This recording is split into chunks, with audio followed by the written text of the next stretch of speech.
안녕하세요. 여기 이제 마지막 제 동영상이 될 수도 있어요. 지난 이제 학생들이 하는 발제만 남았어서. 근데 제 아내가 이렇게 뒤에 이걸 하나 해줬네요. 그래서 한번 보시라고. 사랑 기교과 84학번이에요. 제 아내도 목사고.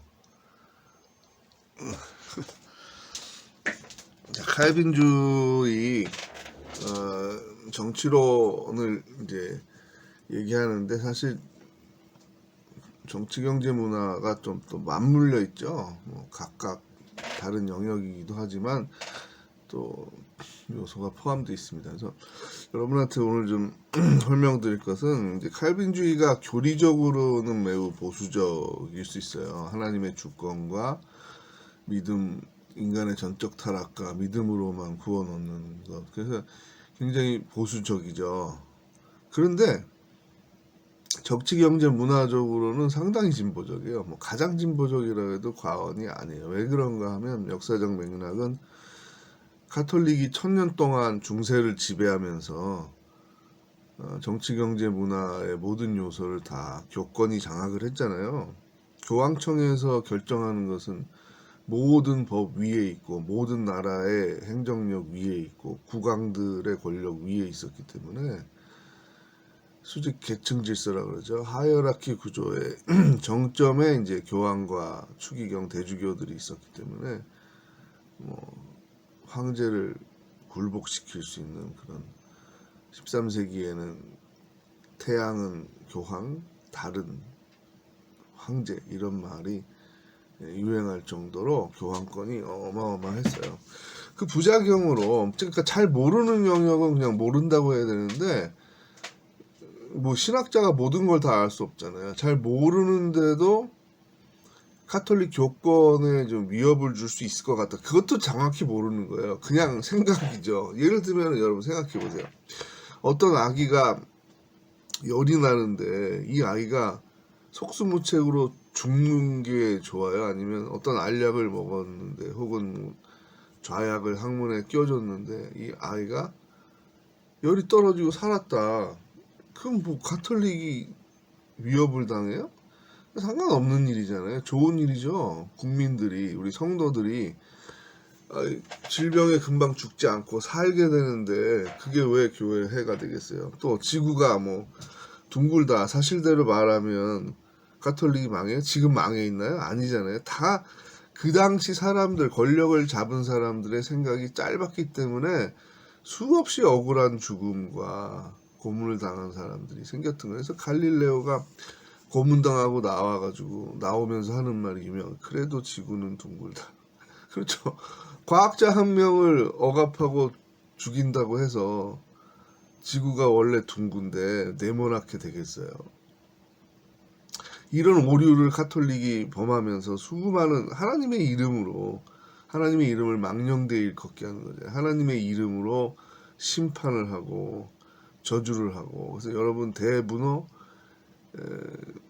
도스토옙스키의 까라마조프가의 형제들, 아유 진짜 이 발음들 길고 어렵죠. 이름 그 어떻게 다 말했는, 거기다 앞에 많이 붙으면 알렉사이 뭐 어쩌고 까라마조프, 이거 애들 부르려면은 힘들어가지고, 급할 때 우리 철수야 하면 끝이지만, 입안 까라마조프야 이거 쉽지 않죠. 하여튼 거기에 보면 대신문관이라는 액자 소설, 그 대소설 가운데에 둘째 형인 이반 까라마조프가 기독교를 공격하기 위해서 대신문관이라는 소설을 써요. 근데 그 소설 자체가 또 대작이야. 그러니까 이 책이 얼마나 장편이겠어요. 저는 이제 5기로 대학교 4학년 여름방학 때 그거를 읽었어요. 무슨 말인지도 잘 모르겠기도 하고, 너무 길어갖고 1000페이지가 넘으니까 되게 또 쉽지 않은 신학적인, 무슨 책이 무슨 소설이 왜 이렇게 신학적이냐. 도스토옙스키는 신학자라고 말해도 과언이 아닌 것 같아요. 아무튼 그 책에 나오는 대신문관, 나중에 여러분 한번 읽어보세요. 뭐 신대원 방학 때든 대학교 3, 4학년 방학 때든 한 2번 정도는 읽어야 이해가 될 거고, 그 다음에 해설도 보고, 또 나이가 좀 들어서 이렇게 40대 돼서 또 한 번 읽어보면 야, 아무튼 그 얘기를 하려고 그런 게 아니고 대신문간의 얘기가 뭐냐면 예수님의 주권을 이 추기경 대주교들이 가지고 심판을 했다는 것은 화형, 뭐 면제, 화형도 두 가지가 있었다 그래요. 젖은 장작에 죽이냐 마른 장작에 죽이냐. 그러니까 젖은 장작에 죽이는 게 훨씬 오래 천천히 타면서 괴롭힘을 줘서 훨씬 더 교황청에 기분을 상하게 한 놈들이죠. 그쪽 입장에서 보면. 그러면 이제 젖은 장작에 태워 죽이라 그랬대요. 얼마나 많은 마녀 사냥이 있었나 모르겠어요. 그리고 또 종교 전쟁을 또 개신교 독립하겠다 그랬을 때 그냥 그래 알아. 니네들은 그렇게 생각하냐? 그럼 나가서 잘 살아라. 이렇게 한 게 아니잖아요. 제가 죽였잖아요.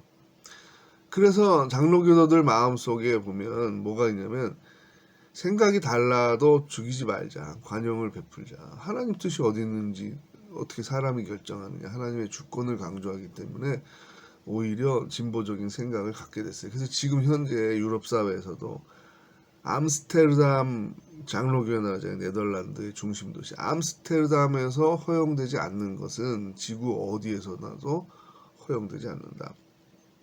자, 먼 나라 이웃나라 위원복 교수의 그 만화책을 한번 읽어보세요. 네덜란드 편 읽어보세요. 다 그거 얘기만 해도 1시간은 할 수 있어요. 되게 재밌어요. 장로교회 나라가 어떻게 문화적으로 정치적으로 특색이 있는가. 그러니까 마약도 매춘도 다 합법화해요. 정부가 관리해요. 정부가 마약을 관리하면서 팔고 판매 대장을 기록하고 환자 혹시 중독이 되면 와서 치료해주고 관리를 해줘요. 근데 다른 유럽보다 오히려 마약 중독자가 적고요. 그다음에 매춘을 합법화한 네덜란드에서 인신매매가 다른 유럽보다도 적어요. 그건 물론 벼랑간에 그렇게 되는 건 아니죠. 오랜 그런 자유와 관용에 또 긍휼히 여기는 마음 속에서 나온 거예요. 네덜란드 편에서 제가 깜짝 놀란 게 그 약자를 보호하는 전통이 강한 거잖아요. 장로교회. 이 세입자들, 그러니까 세를 들어 사는 사람이 안 나가겠다 그러면 주인이 내쫓을 수가 없어요. 심지어는 여름 휴가를 가서 주인이 집을 비웠을 때 강추위가 오거나 강더위가 오거나 비가 와서 지나가던 여행객이 들어가서 그 집에서 묵어도 불법이 아니에요. 생명이 더 우선한다는 거죠. 그런 얘기를 듣고 제가 깜짝 놀랐어요. 그래서 네덜란드에서는 동성애도 장로교 교리로 봐서는 당연히 반대를 해야 되지만 사람들의 생각이 다르다 그래서 죽이지 말자, 처벌하지 말자, 그 관용의 법칙이 있기 때문에 허용하는 거예요. 너희 생각이 그러냐? 그럼 그 생각에 너희가 책임을 져라. 그런 사고죠. 자, 정치론에 있어서 장로교도들이 생각한 건 뭐냐면 정부가 한없이 크고 그 권력을 유지하기 위해서 무지막지한 말도 안 되는 논리를 갖다 붙인다라는 거를 중세 천년에 특히 말기에 중세의 로마 카톨릭 제국의 말기에 13세기, 14세기, 15세기에 뼈저리게 느꼈어요. 그래서 반 그 로마 카톨릭적인 생각 속에서 나온 문화적인 산물이 정치적인 산물이에서 분권을 강조하는 거죠. 분권에 장점만 있는 거 아니에요. 또 중앙집권에 단점만 있는 게 아니에요. 그러나 너무 크다는 거죠. 중앙집권의 단점이 너무 크다는 거죠. 분권의 장점은 너무 큰 거고 그래서 분권을 지향한다. 이게 대원리인 거예요. 그래서 독재 권력은 절대적으로 타락하게 돼 있다. 견제를 해야 된다. 그래서 스위스가 근대 민주주의의 발원지라고 말하는 것도 장로교의 나라 제네바에서 칼빈이 교회 개혁을 했는데 교회 개혁을 한 것이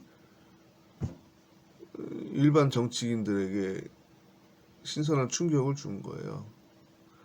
그래서 행정 권력이 견제가 돼야 되겠구나. 다른 나라에서 뭐 가톨릭 국가들 소위 그 루이 뭐 14세, 15세, 16세 이런 절대 왕정들 나오잖아요. 가톨릭 국가 프랑스에. 그래서 프랑스 대혁명이 또 일어났던 거고요. 유럽에서 또 피를 많이 항상 피를 많이 흘리게 되는 게 다 강력한 중앙 집권과 관력이 있죠. 또 이제 좀 건너뛰면 루터교는 좀 온건한 개혁을 했어요. 장로교처럼 철저하게 분권을 지향하지 않고 국가와의 독립 그리고 국가의 권력도 종교가 저항할 수 있다라는 이런 생각이 없었어요. 루터는 굉장히 보수적이에요. 더 그런 면에서. 그래서 국가교회라는 생각을 한 거예요. 루터의 신학자들은. 루터의 후예들은. 루터가 그런 건 아니고 루터의 후예들이 국가에 종속된 교회로 생각하고 국가의 녹을 먹고 그러니까 공무원의 일종인 거죠. 루터교 목사들은 나라에서 관리도 받고 목을 먹고 나라의 지침에 순응하고 그러니까 가톨릭과 비슷하게 거꾸로 이번에는 히틀러 같은 그런 독재자가 나오면 교회를 장악하기가 쉽게 된 거죠. 그래서 루터교의 신학자들이 별 희한한 글들을 많이 쓰게 됩니다. 유대인들 박해를 옹호하는 글도 쓰게 되고 설교문도 작성하게 되고 히틀러의 명령에 따라서 움직이는 그거에 반발한 보네퍼가 루터교가 아닌 장로교도였잖아요. 독일의 신학자 소장파 장로교 신학자로서 반발을 하고 미치광이를 끌어내리자 죽여야 된다 그러고 히틀러를 암살하려고 했던 거죠. 자, 벌써 시간이 다 갔네. 다음 편으로 넘어가겠습니다. 사람들이 배 타고 도망가서 미국을 세우게 된 거잖아요. 그래서 미국의 건국 이념에도 퓨리탄, 그다음에 이런 스테이트 폴리시, 그러니까 분권, United States of America, USA 이게 뭐예요? 스테이트, 이게 원래 나라예요. 각 나라들이 연합해 있는 아메리카다 이런 뜻이죠. 그래서 50개의 주의 법이 조금씩 다르고 주지사의 권력이 굉장히 커요. 그러나 이제 보완을 한 거죠. 50개가 각자 뭐 알아서 자기들 말대로 다 해버리면 중앙에서 하나도 통제력이 없잖아요. 주지사 마음대로 다 해버리면 같은 나라라고 볼 수가 없으니까 대통령을 세워서 대통령이 중앙 정부의 행정력을 갖다 힘을 주자 이렇게 된 거죠. 근데 이제 힘을 쓰기 또 나름인데 지금 트럼프는 미국 역대 대통령 중에 가장 좀 뭐라고 표현해야 되나요? 원색적으로 권력을 좀 즐기는 그리고 또 거의 남용 수준에까지 뭐 트위터에 그냥 한 방 써가지고 주가가 폭락하고 폭등하고 막 이런 거는 과거에 없었던 일이잖아요. 뭐 협의를 해야 되는 건데 그냥 혼자 트위터에다가 막 떠들고 그 밑에 참모들이 막 그것도 수습을 해야 되니까 이미 왜 수천만 명이 본 거잖아요. 세계에서 그 권위가 있으니까 또 아니다라고 할 수가 없는 거죠. 미국도 지금 심각해요. 오늘 뉴스 보니까 또 막 폭동이 일어나는 분위기. 흑인 인권을 아직도 저렇게 무시하는 백인 경찰들이 흑인을 차별해서 더 험악하게 다루는 인권을 유린하는 경우가 여러 번 있어요. 그래서 LA 폭동도 일어났던 거고 곳곳에서 주마다 일어나는데 이번에 또 크게 일어날 가능성이 코로나에다 이게 맞물리면 미국이 상당한 트럼프는 재선 되려고 저렇게 그냥 발버둥을 치는데 나라를 위한다기보다는 본인이 왜 저렇게 재선을 하려고 나이도 많고 돈도 많고 그러면 정치가 제일 재밌기도 하겠죠. 자기가 몇 줄 쓰면 세계가 움직이니까요. 이건 잘못된 거예요. 장로교 나라의 정치가 아니죠. 트럼프가 개인적으로 재선이 안 됐으면 좋겠어요. 시진핑, 아베 이 셋이 다 좀 바뀌었으면 좋겠습니다. 현재 빅3들의 지도자들이 다 비슷해요. 셋이서 모여서 고스톱이나 치고 서로 이 알밤이나 까기나 하든지 세계를 시끄럽게. 우리나라 무역도 아직 힘들고 대통령도 판단하기 힘든 거잖아요. 미중 갈등은 우리나라 가운데 양쪽이 다 수출 우리가 많이 해야 되는 나라인데 절해버리면 힘든 거죠. 헨리 미터의 칼빈주의나 앙드레 비엘레의 칼빈의 사회적 휴머니즘 이게 절판이 됐어요. 번역이 되는데 여러분 뭐 영어로 번역된 게 있으면 원래 불어로 아마 썼겠죠. 비엘레 그러니까 프랑스 제네바에서 살았던 사람일 수 있을까 하는 생각해요. 좋은 책들이 많이 보니까 절판됐어요. 여러분 사서 읽어보라 그러는데 그레함의 건설적인 혁명가 칼빈이라는 책이 있는데 이게 절판됐어요. 왜냐면 찾는 사람이 많이 없으니까 그런 거죠. 뭐 기도하면 다 응답된다 이런 책만 많이 팔리니까 옛날에 뭐 이제 사설이 오늘 왜 맞냐. 긍정의 힘인가 이런 좀 비신학적인 그런 책들이 최고 베스트셀러. 두란노 서원도 참 문제. 그거를 가져다가 번역해가지고 돈은 많이 벌어서 좋아했겠지만 아휴 참. 반틸의 칼빈주의 문화관 이거는 이것도 오래된 책이라 구하기가 쉽지는 않을 텐데 아무튼 뭐 도서관에 가서 여러분 빌릴 수 있나요? 빌리면 제본이라도 해서 필요한 책들 여기 나와 있는 문헌들을 관심 있는 사람들 한번 쭉 방학 때 읽어보면 좋겠어요. 하나님께만 영광을 돌리고 사람은 그만큼 제한적인 권력을 가지고 하나님 흉내를 내면 안 된다. 그건 아주 멀리 돌아가면 구역에 애굽의 황제들, 가나안의 성주들 흉내내면 안 되는 거죠. 거룩이 뭐예요? 그것들과 차별된 삶을 사는 거죠. 또 건너뛰어서 예수님 당시에 그 수많은 로마의 황제들과 거기에 빌붙은 총독들 또 그리고 거기에 아부하는 유대의 지도자들 이런 게 다 개혁의 대상인 것처럼 또 중세는 로마 카톨릭이 그렇게 돼서 종교개혁이라는 것처럼 지금 마찬가지 개신교가 500년이 되면서 또 교권주의, 개교회주의로 큰 교회들, 명성교회 아들에게 물려주고 우리나라 장로교회 이게 또 창피한 일이잖아요. 이런 것들이 그 자체 개혁이 계속 일어나는 개혁교회 굉장히 유명한 말이 있어요.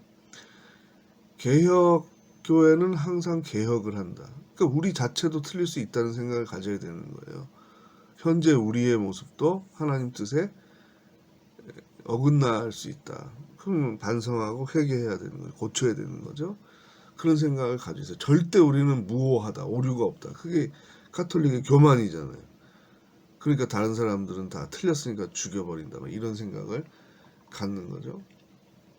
하나님께 영광을 돌리는 것은 인간의 악함을 견제한다는 것과 맞물려서 생각해야 돼요. 마치 거룩이라는 말 혼자 떨어져 있는 건 의미가 없잖아요. 뭐뭐가 다르다는 뜻인데 무엇이 뭐냐를 알아야 거룩을 이해하는 거잖아요. 파라오 같은 가나안의 성주 같은 미안한 얘기지만 로마 카톨릭의 13세기부터 15세기까지의 그런 잘못된 권력들 이런 거로부터 또 마르틴 루터가 그런 의도는 하지 않았지만 루터의 후예들이 국가에 종속된 교회의 개념을 만들어 놓고 히틀러에게 휘둘리고 이용당하는 그런 거로부터 또 장로교의 단점들이 나오기 시작했잖아요. 장로교의 장점이 있으니까 굉장히 부강해진단 말이에요. 미국의 부작용이 나오듯이 그런 거예요. 우리나라도 장로교가 부흥을 한 몇 되지 않는 성장한 몇 되지 않는 나라 중에 하나 5개 정도 나라밖에 없어요. 장로교가 메이저 종교인 나라. 그 나라들이 다 경제적으로 정치적으로 군사적으로 힘을 갖게 되는데 그걸 잘못 사용하게 되면 하나님이 꺾어야죠. 인간 중에는 강자가 되니까. 우리나라 지금 상승의 기운이에요. 제가 얘기했잖아요. 장로교가 들어가고 100년에서 200년 사이에 굉장한 힘이 생긴다고 하나님이 지지하는 요소가 있기 때문에 그렇다고 저는 생각해요. 다른 사람들이 뭐 저 무슨 소리야 말도 안 되는 소리야 뭐 이럴 수는 있는데 제가 학문적으로도 역사적으로도 그래서 그 배경을 설명한 게 지금 여러분에게 주는 그 소논문이에요. 그 생각을 제가 어렸을 때부터 가지고 있었어요. 23살, 4살 때 일찍 신학을 해서 여러분들처럼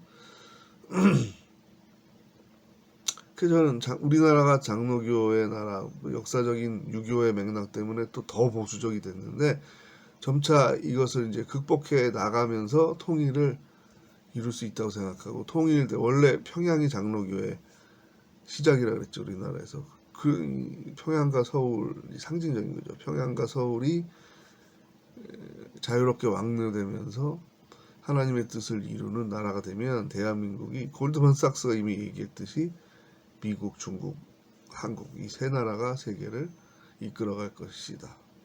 근데 미국, 중국은 인구가 다 수억의 나라들이고 우리나라는 5천만이에요. 통일된 7,500만. 1억도 안 되는 나라가 빅3에 들어간다는 거는 참 대단한 거죠. 예. 그런 비전을 가지고 있어요. 그러나 그 권력을 잘못 사용하면 안 되겠죠. 그 경제적인 부를 교만하고 타락하는 데 방종하는 데 쓰면 안 되겠죠. 그게 모든 역사적인 교훈들이라는 생각을 하면서 정치, 경제, 문화가 다 맞물려 있으면서 이제 좀 큰 비전이죠. 그걸 여러분한테 좀 통찰과 자극을 주기 위해서 이 후반부에 우리 수업에 제가 배치를 했습니다. 더 전문적이고 상세한 공부는 신대원이나 THM에 가서 더 하도록 하고, 학부 때 이 정도면 여러분 충분한 교양으로서 또 미래를 위한 어떤 자극으로서 잘 했다 생각을 합니다. 그래서 어떻게 온라인으로 하다 보니까 더 엑기스로 하고 또 글들도 많이 주게 됐어요. 그래서 이제 자유롭게 대화하는 그 1시간 정도를 우리가 뭐 빼먹었으니까 대신 제가 글로 많이 보충을 했고, 마지막 시간에는 만나서 좀 소감도 자유롭게 좀 말하고, 시험도 보고 얼굴도 보고 악수도 하지 뭐. 악수하고 나가면서 다 손 씻으면 되잖아. 손 한 번이라도 좀 여러분 잡아보고 헤어지면 좋을 것 같아요. 그래서 이제 다음 주는 이제 학생들이 발제하는 자유로운 테마 2개를 동시에 하고 그 다음에 모여서 기말고사를 보고 종강 모임을 아울러 갖도록 하겠습니다.